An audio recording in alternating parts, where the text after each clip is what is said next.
They call us dumb money. They, meaning Wall Street, us, meaning retail investors like you and me, who invest our money every day. Disrespectful? I know. But here's the cliffhanger. This year, we flipped the game on them and showed Wall Street how they're really dumb money. An example would be how I turned a simple $800 into $20,000, and how I did it with just one stock. You see, when we would go out to dinner as a family, if the service wasn't top notch, my father used to say, "Hey, mine is already paid for." We never knew what he meant by that until once we received the bill and noticed that only his meal was covered. So inside this video, I'm going to reveal three things. One, the stock I bought.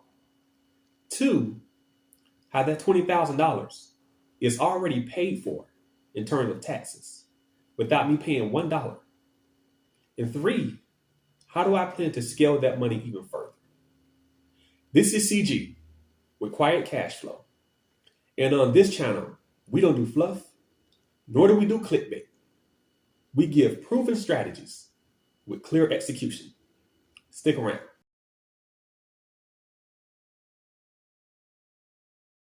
The stock is called Palantir.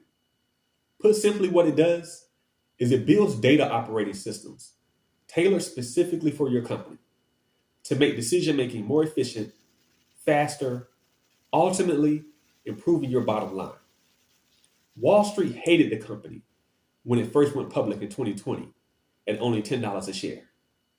Meanwhile, retail investors were buying the stock in droves. Over the last couple of years, the stock has outperformed every stock in the S&P 500, including NVIDIA.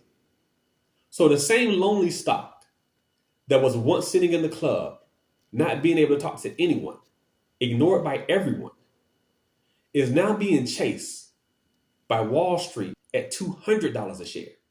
Tomorrow, it's reporting its third quarter earnings. Let me show you some of my buys and how I plan to approach earnings tomorrow. Okay, guys, so we're currently in one of my Roth IRA accounts. I have about 3 of them, alongside about 7 different brokerage accounts.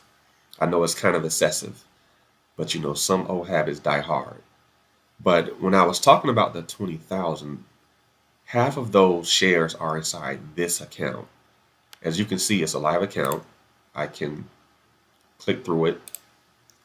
And here are the Palantir shares that I bought a little bit over, or going on about 3 years I've had them now. 50 shares are in this account. Now look at the cost basis. I bought these 50 shares combined for an average of $6.85. $6.85. Mind you, if you go back to the price over here for Palantir, it's over $200 a share right now. And so for those 50 shares bought at this price, I paid a total of $342. That's it. Look at the total gains right now. It's over $9,000 in gains. A total of 2,800% up. And the current value of those shares are $10,000. It just shows you the power of compounding, you know, over time. And if we go into this account, you can see where the breakdown of the shares when I was buying them. This was in the beginning of 2023. I bought 10 shares and another 15 shares for $6.63. Then 25 shares at $7.10. I was constantly buying these shares in different accounts. And so the beauty in them being in a Roth is that everything in a Roth grows tax-free. Now, I can't touch them until I'm 59 and a half because it is still a retirement account. But anyone will tell you that the contributions inside a Roth, what you can withdraw, are your contributions. You just can't withdraw your gains without being penalized. And let me also just say, This is not financial advice, or consult your tax person who are making these types of decisions.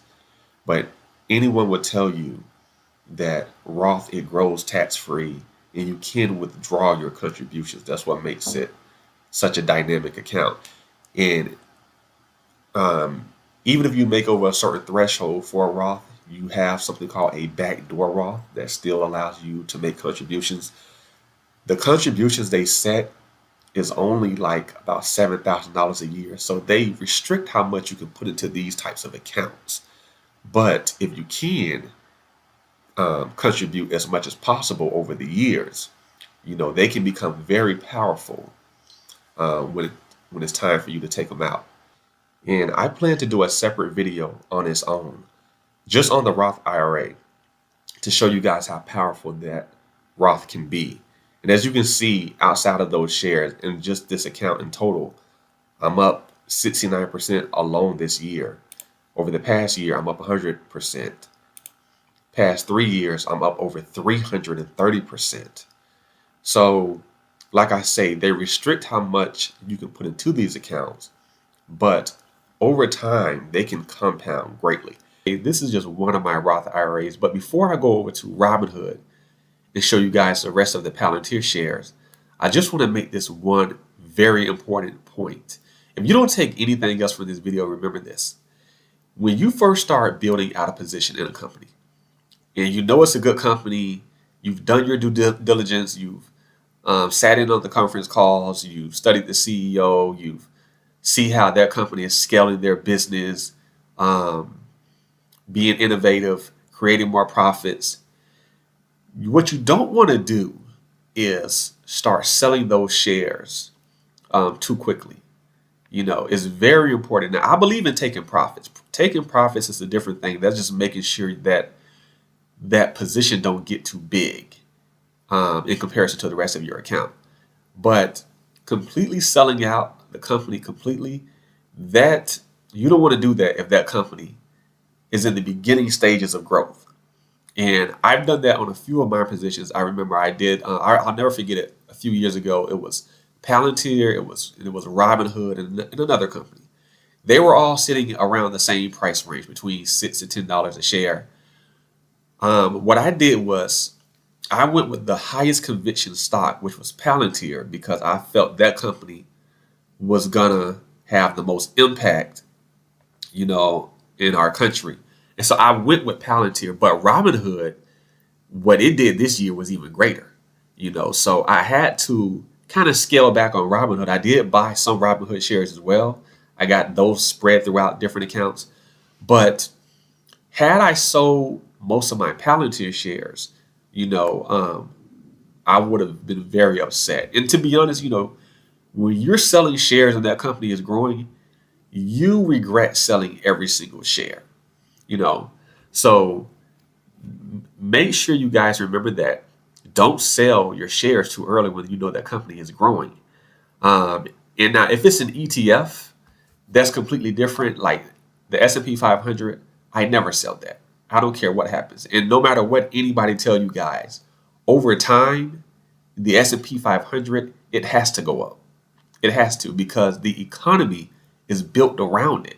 So if the S&P 500 gets to a stage where it no longer is going to grow over time, you have a bigger issue than stocks.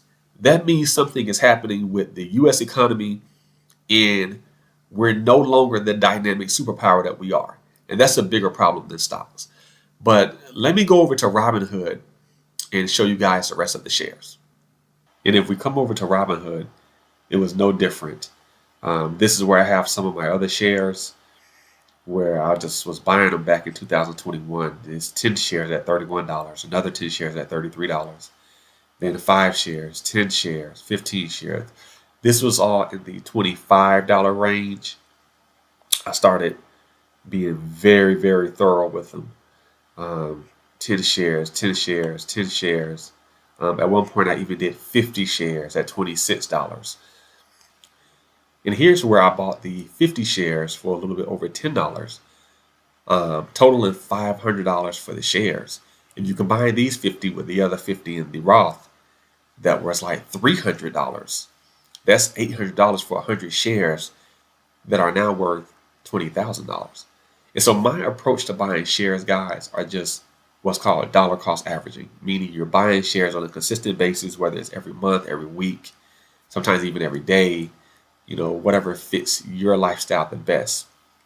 But I can say this, $10 is very cheap. But when I was buying shares in the 20s and sometimes in the 30s, I can tell you it was not fun. Those shares, they felt expensive. I mean, you got to understand, guys, when you go from buying shares in the $10 range to now you're in the near $30 range, that's 3x. So it didn't feel fun buying those shares at the time. Yes, they look very cheap now that the share price is over 200, but at the time, they were very expensive. So now the question becomes this. If I was to sell these shares today, how would I do it? So there's a few different strategies. And before I say this, let me just first provide this disclaimer and say I'm not your tax advisor. I'm not your financial advisor. Please consult with a tax specialist first. But if you was to go about selling these shares, one way to approach it would be if you are a married person and your taxable income, keyword taxable income, is under 96K, then long-term capital gains tax is 0. Long-term capital gains is anything held longer than 1 year. So these shares are held longer than a year. So keyword, if you can reduce your taxable income to less than 96K, is 0 capital gains. That's for a married person. For a single person, I believe it drops to like only 45, But that's one way. Another way, and this is what I teach some of my clients in my one-on-one coaching, and this is what a lot of wealthy people do, is they simply just borrow against their shares. And so this just involves doing what's called a margin loan. And what a margin loan does is it allows you to borrow up to 50% of the stocks in your entire account. And so this is very advantageous because, for one, the margin rates, especially within a Robinhood account, is very cheap. I believe it's only over 5% at the moment. The only caveat to a margin loan is ensuring that you don't receive a margin call, which is when your stocks, they fall to a certain threshold, they get crushed. Let's say they fall 30 or 40%. And so now you receive a margin call, which means that you have to add cash, to your brokerage account. But there's ways to mitigate against that. Like I say, I discuss some of those strategies, which is kind of like higher level strategies inside my one-on-one coaching. But as you can see, there's multiple ways you can safeguard your stocks from capital gains.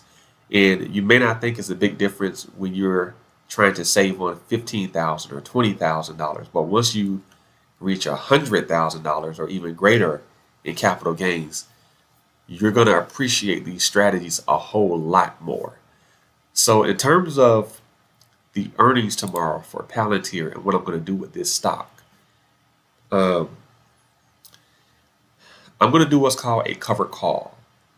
And I've discussed that before, but I'm going to run you through it right quick so you can see exactly what my strategy is. With a covered call, you're selling the right. Keyword is right. You're selling the right to be able to sell Palantir at a certain price. In exchange for that, you're going to receive premium or cash. So the stock is trading at $200 a share. Let's say after earnings, if the stock was to go up 10 or 15%, what I'm going to do is say I'm willing to sell the stock at $240 a share, which would be really a 20% gain. In exchange for that, I'm going to receive $4.45. Remember, with options, everything goes by 100s. So this would be $4.45 times 100, $445. I'll part with my Palantir shares at $240 a share. Now, I don't want to part with the shares. There is a strategy that you could do if the stock was to hit that price of $240, but that's something I can discuss more in detail in another video. But if I wanted to go this option, I would just click the plus sign and then press continue. And then two things are either going to happen. Let's say if Palantir was to go up to $240 a share. Now, if I wanted to sell those shares at that price, I would earn the difference between 240 and 200 times 100, which would be $4,000 plus the $445 in premium if I was to part with those shares, if Palantir hit those prices. However, let's say Palantir, it drops, and let's say it has a big drop. Let's say it drops maybe 15, 20%. So now my shares have dropped in value, which is a big hit. But I still keep this $445. So I keep that goes inside my buying power. And now I have money to add to my gains once Palantir goes back up in price. It's hard to say what's going to happen on earnings because the stock ran up in price into the earnings. But one thing I can tell you is that the revenue has been very, very strong. They've been having 47% revenue growth, and I believe they're guiding for 50% revenue growth, which is astronomical. I think the only one that's doing that in the S&P is Nvidia. But either way, I'm ready for what happened. I believe that the stock could have a good drop. I really do believe that. And I'm going to tell anyone, please, I'm not recommending to buy at these prices. I'm certainly not. If the stock was to experience a big drop, then you could, start dollar cost averaging into it.